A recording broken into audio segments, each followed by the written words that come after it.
¿Qué tal? ¿Cómo están ustedes? Un gusto volver a saludarles en este nuevo programa, tercer capítulo de esta nueva temporada, la quinta de Patrimonio Historia Viviente, por supuesto, aquí en Canal 9, Bio Bio Televisión. Nos trasladamos aproximadamente 1 hora, 45 a 50 kilómetros desde la capital regional del Bio Bio, Concepción, para llegar hasta aquí, hasta Santa Juana, y desde uno de sus ingresos, donde se encuentra el reconocimiento, el tributo al campesino que por años trabajó la tierra, queremos justamente conocer acerca de esta comuna, donde en 1550 llegó al Valle del Catiray Pedro de Valdivia, que dejó, por cierto, su huella en esta zona. Una comuna que fue fundada en 1626 con el nombre de Santa Juana de Guadalcázar.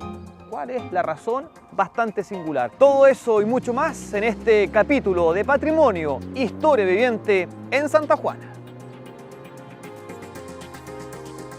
Sabemos muy bien hoy día, gracias a las investigaciones hechas principalmente por la arqueología, por el levantamiento de las fuentes de los propios cronistas, ¿verdad?, que existían grupos, por ejemplo, la cultura Pitrén, la cultura El Vergel, ¿verdad?, tiene presencia. Inclusive fueron estos grupos, los grupos que estaban en toda esta frontera del Biobío, que dieron y combatieron todo el esfuerzo del imperio incaico, ¿verdad?, que llegó a la Capitanía General de Chile, ¿verdad?, antes de la llegada de los españoles.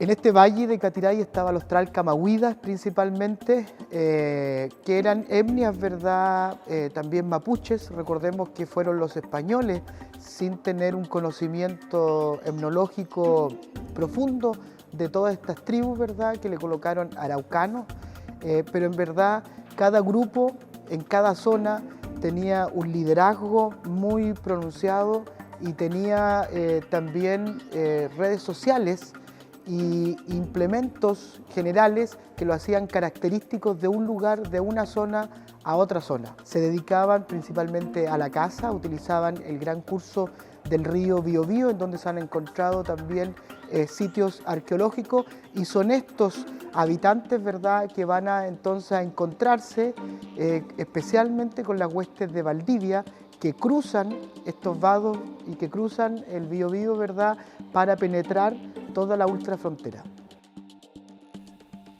Rayenantu y Rayencura, dos lagunas en el Valle del Catiray que forman parte de Santa Juana y de alguna leyenda. Tralcamahuidas habitaban esta zona que se dedicaba a la tierra. Tras la llegada de los españoles, cambió todo para sus habitantes. Comenzó un periodo de lucha, de resguardo de su territorio. Pero los europeos ya estaban y no pretendían irse. Pedro de Valdivia tenía en su proyecto hispano-europeo transformar y obtener especialmente el extremo sur de Chile. Para eso tenía que hacer un asentamiento en Concepción. Recordemos que primero en el 46, después en el 50, él va a encontrar algunos grupos beligerantes que le van a poner oposición bélica. Él va a tener que asentarse en los altos de Penco y de a poco va a tener que ir avanzando hacia la ultrafrontera. Y Santa Juana va a ser desde muy temprano un espacio de traspaso, de unión entre el Allende y el Aquende, ¿verdad?, del Biobío, y además va a ser un punto estratégico en donde se van a levantar primero empalizadas desde muy temprano, desde el siglo XVI, y después en el siglo XVII ya un fuerte que con muchos cambios, ¿verdad?, hasta el día de hoy los visitantes que van a Santa Juana se pueden encontrar.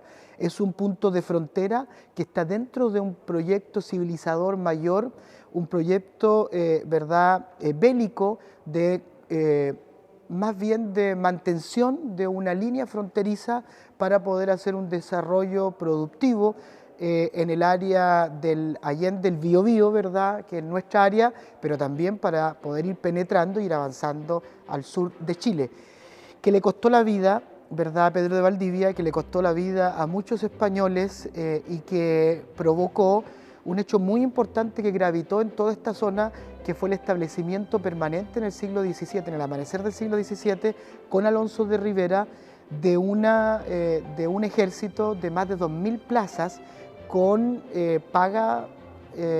con una paga, ¿verdad?, permanente, o sea, ejército profesional que va a dar vida a todo este sector de Santa Juana y sus alrededores. Hay que ver que Santa Juana es una zona estratégica. Normalmente nunca se habla de esto porque se suele omitir, pero Santa Juana es una zona estratégica porque ahí había un vado, una forma de cruzar el río Biobío que, aceptémoslo, antiguamente era mucho más caudaloso que ahora, especialmente en épocas de invierno, pero en época estival era posible cruzarlo a caballo. Santa Juana era una posición estratégica porque me permitía cruzar de la zona norte, o sea, de Talcamávida, hacia la zona sur. De ahí se funda el fuerte en 1626 y se llegó a componer esta serie de fuertes que embarcaban el río Biobío. Durante la guerra desempeñó un papel relevante porque fue esta frontera entre ambos mundos, fue como un freno para las incursiones mapuches y un freno para las incursiones hispanas. Y durante ya lo que es el periodo colonial fue un centro de comercio igualmente, de mestizaje y de contacto entre estos dos mundos, porque Santa Juana y Concepción y el Biobío en general no estuvo en guerra 300 años, hubieron ciertos periodos de paz. Y ahí es donde Santa Juana se beneficia bastante, se producen estos contactos y se produce una gran zona de mestizaje que hasta el día de hoy es posible ver. Ahora, respecto a la zona de interés, obviamente tenemos la zona del fuerte que afortunadamente hoy en día está siendo reparada. Tenemos la cantera de Tanagüillín y tenemos la zona de Catiray, que actualmente también es una zona turística y que también fue una zona de mucho enfrentamiento entre hispanos y mapuches. Hay una gran tradición del mundo precolombino, ¿verdad? Nosotros tenemos la propia laguna Rayenantu, que recuerda este hecho de las tribus, ¿verdad? Es una leyenda que tiene condimentos, ¿verdad?, de la literatura universal, del pensamiento hispano-europeo, pero sin embargo recuerda a los primeros habitantes, y los primeros habitantes, recordemos que Santa Juana primero es una fortaleza, y es una fortaleza que se forja y se transforma en ciudad, pero en los alrededores, en las afueras de la fortaleza, en todos los sectores que hoy día son rurales para el propio mundo urbano de Santa Juana, seguían manteniéndose viva, ¿verdad?, la tradición de estos pueblos mapuches que intercambiaron comercio, que intercambiaron también batalla y que se unieron a muchos proyectos bélicos. Desde España llegaron combatientes fuertes que habían estado en otras batallas, incluso en Europa. Sin embargo, tuvieron muchas complicaciones con el pueblo mapuche en la zona. Fueron derrotados en varias ocasiones. Pedro de Valdivia, en la zona, encontró la muerte. Pero este lugar comienza a tomar fuerza y forma, y ya tiene un nombre, que tiene una historia bastante singular. La comunidad de Santa Juana se funda en el marco de un encuentro entre ambos mundos, o sea, no fue algo al azar. Santa Juana se funda en el marco de la Guerra de Arauco, en el marco de este encuentro entre españoles y mapuches en la zona del Biobío. Santa Juana se funda como un fuerte al fracasar más bien la guerra defensiva propuesta por Luis de Valdivia, y es Luis Fernández de Córdoba quien nos pone sobre la palestra esta necesidad de establecer una cabeza o una punta de lanza al sur del Biobío. Y qué mejor que la zona de Catiray, Santa Juana, para ello, para lanzar posibles incursiones de territorio mapuche en la búsqueda de esclavos y dar por terminar este conflicto que ya iba a puertas a alcanzar los 100 años. Ahora, ¿por qué le llama Santa Juana a la actual comuna de Santa Juana? Bueno, dice la leyenda, lamentablemente no hay un documento que lo pruebe de tal manera, pero el boca a boca normalmente queda, después incluso de los siglos, que Luis Fernández de Córdoba habría tenido un cierto atracción hacia su tía, que era la esposa del virrey, que curiosamente se llama Juana. De ahí viene el nombre Santa Juana de Guadalcázar, en honor a su tía y a su tío, que era marqués de Guadalcázar. Por muchos años hubo momentos de paz, no había guerra. Ese fue el momento clave para la evangelización que han llevado a cabo los jesuitas, quienes también estaban en otras partes de nuestro país. Luis de Valdivia cumplió un rol clave. Aquí los jesuitas tienen una doble labor, podríamos decir, bueno, en todo caso cualquier religioso. La primera labor era evangelizar los territorios. Recordamos que este era un territorio fronterizo, un territorio de guerra, y estaba este conflicto. Una de las medidas que se adopta en 1602 era la guerra defensiva, no conquistar a los mapuches por las armas, sino conquistarlos por la fe. Y aquí los jesuitas fueron pero fundamental. Llegar a través de misiones en territorio mapuche para evangelizar.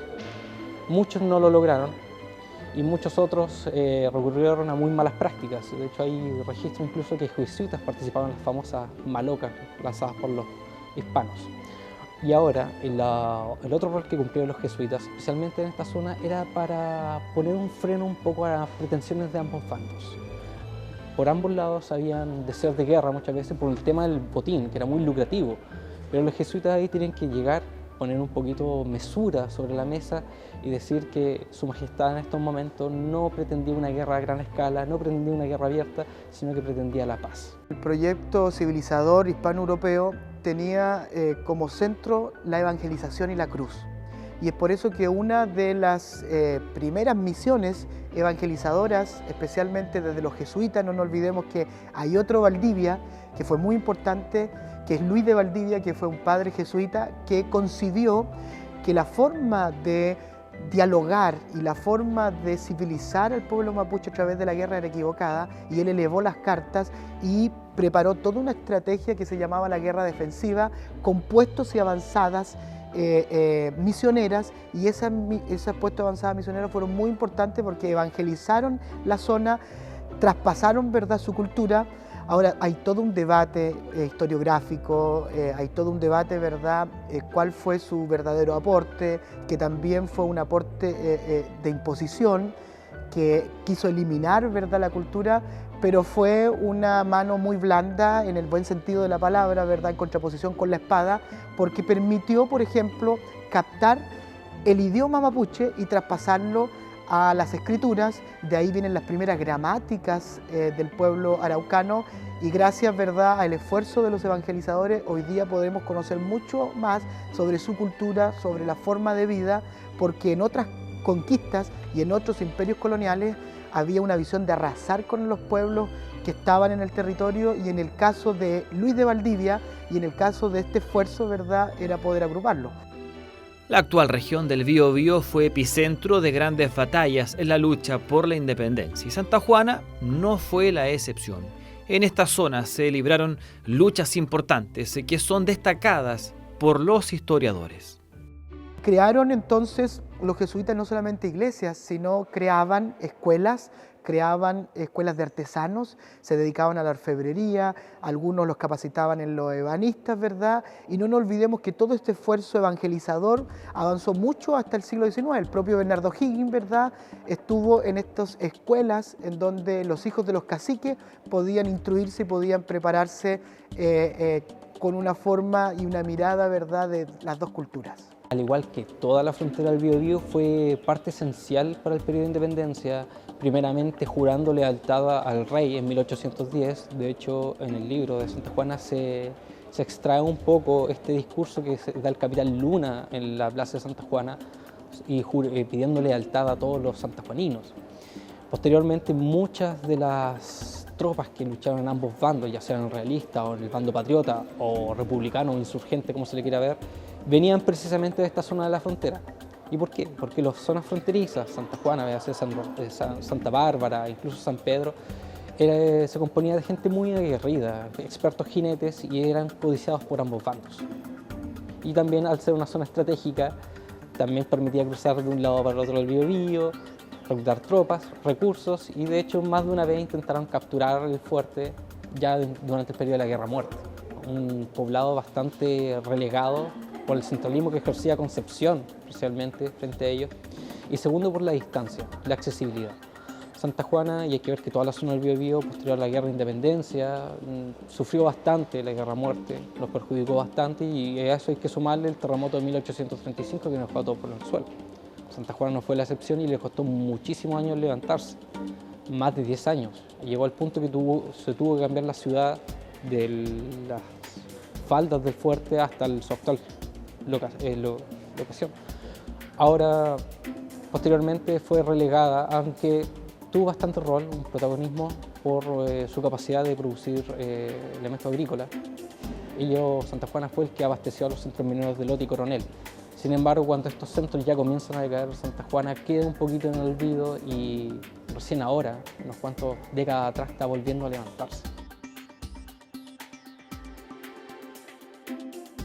Y desde justamente el fuerte de Santa Juana de Guadalcázar, que fue construido en este lugar por los españoles para defenderse de sus rivales, de sus enemigos, en este sector de altura donde se podía observar justamente si es que había alguna complicación, porque todo esto fue construido por los españoles y destruido también en algún momento. Y desde este lugar tradicional, característico, importante, patrimonial de Santa Juana, hacemos nuestro primer alto. No se vaya, seguimos con más en Patrimonio, Historia Viviente por Canal 9, Bio Bio Televisión. No se vaya.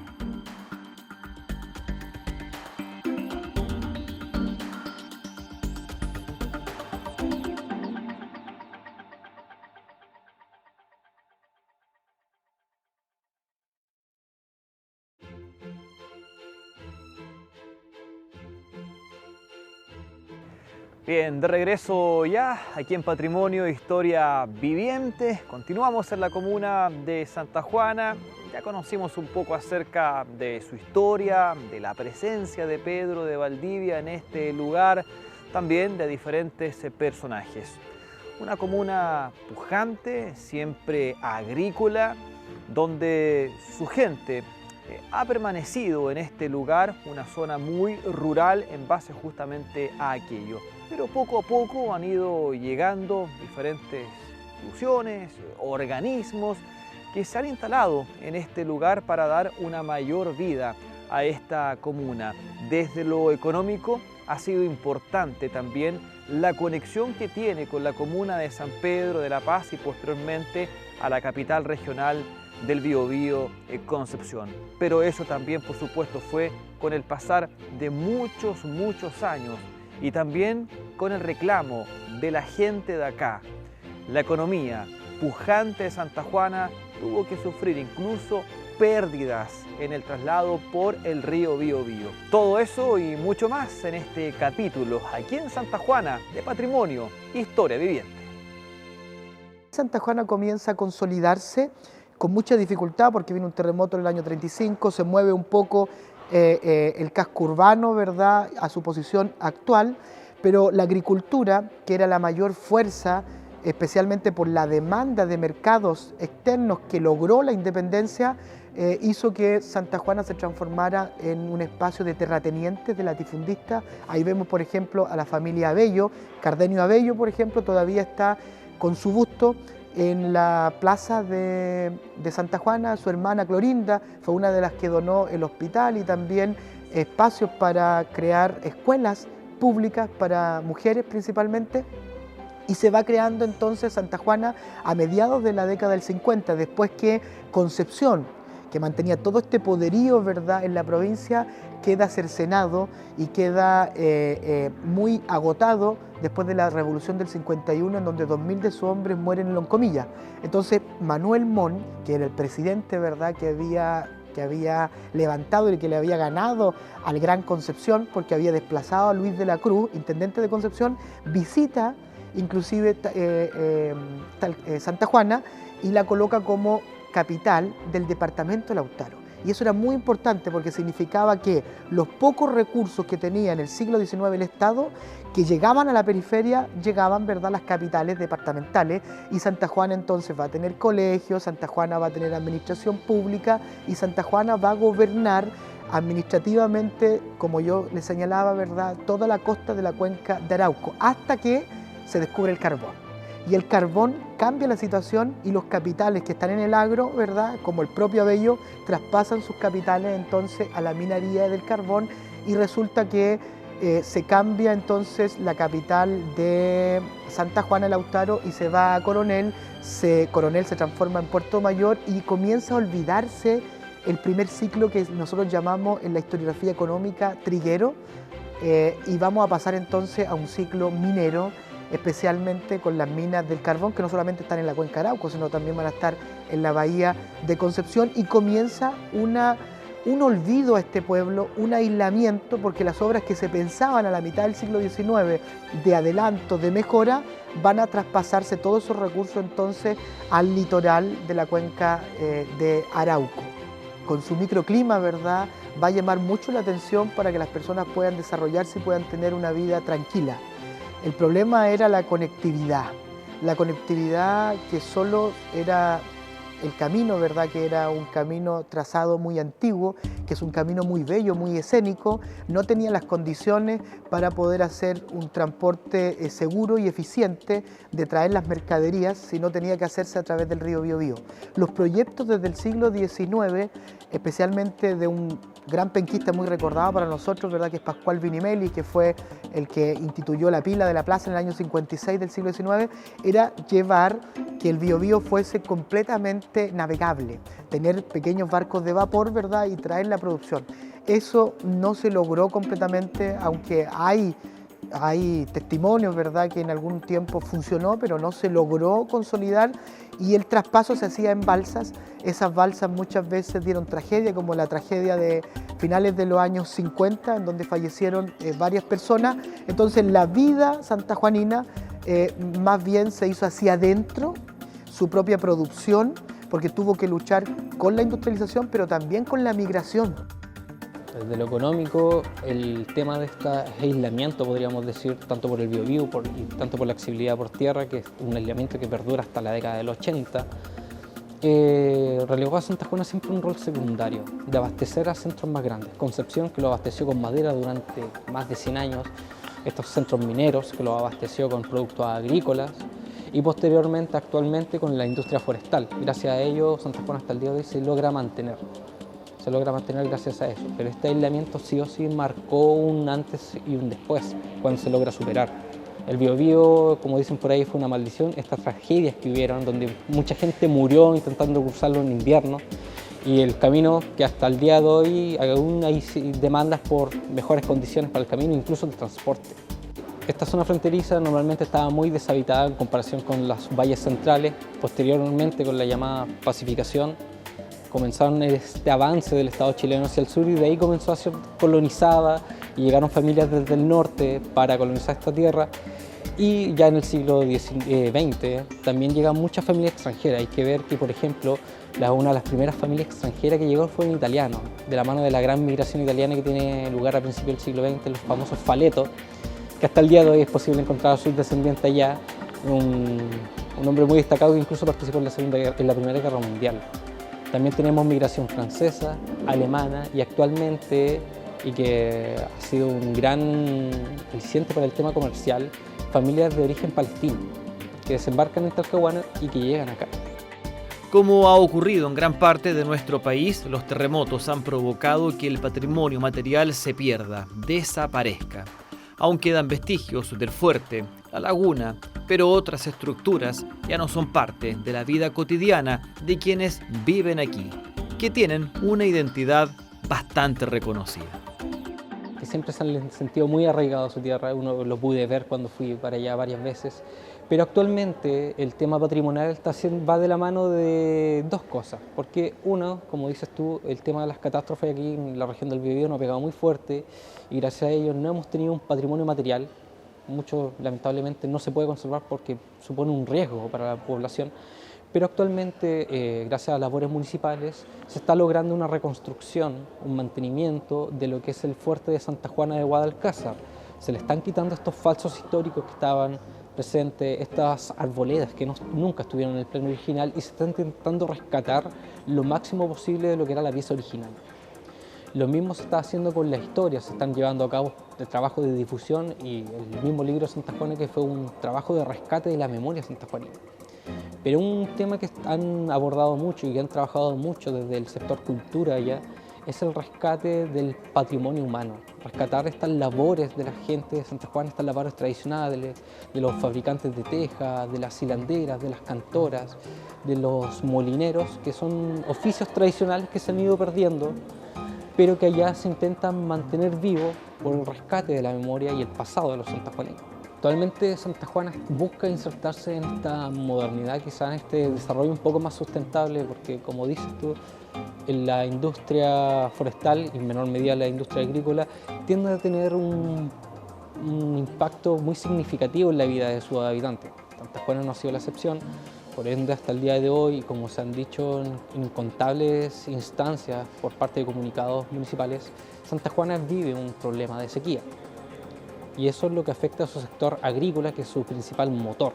Por ende, actualmente están buscando medidas sustentables para llevar un poquito de la mano estas dos áreas, lo forestal y lo agrícola, y que no termine perjudicando a sus habitantes, que es lo más importante.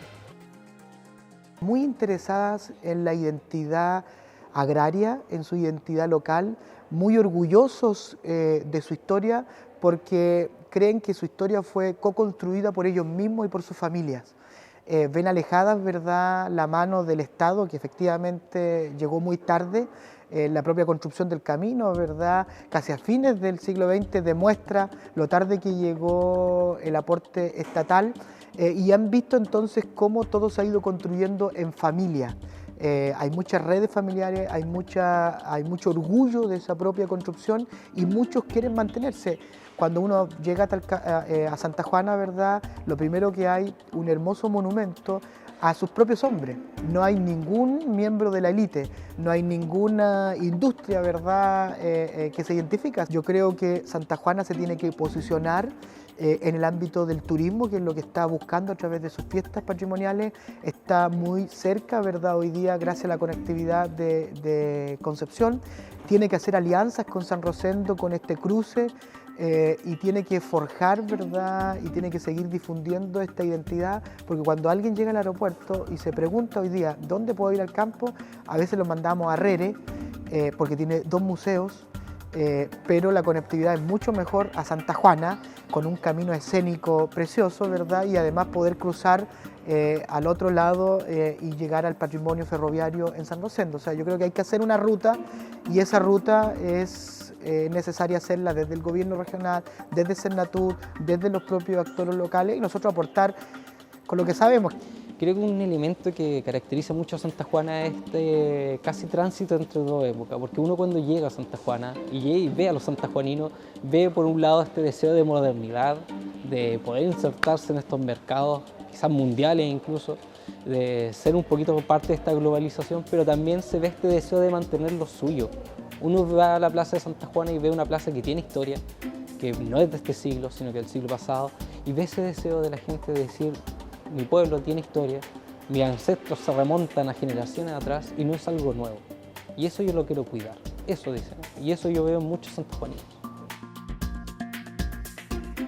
Y desde aquí, desde la laguna Rayenantu, un lugar también tradicional de la comuna de Santa Juana, comenzamos a despedirnos, pero con la invitación para que nos encontremos en nuestro próximo programa, donde vamos a estar en la comuna de Tomé, para conocer de su historia, su patrimonio y también del turismo. Muchas gracias, que esté muy bien, hasta entonces.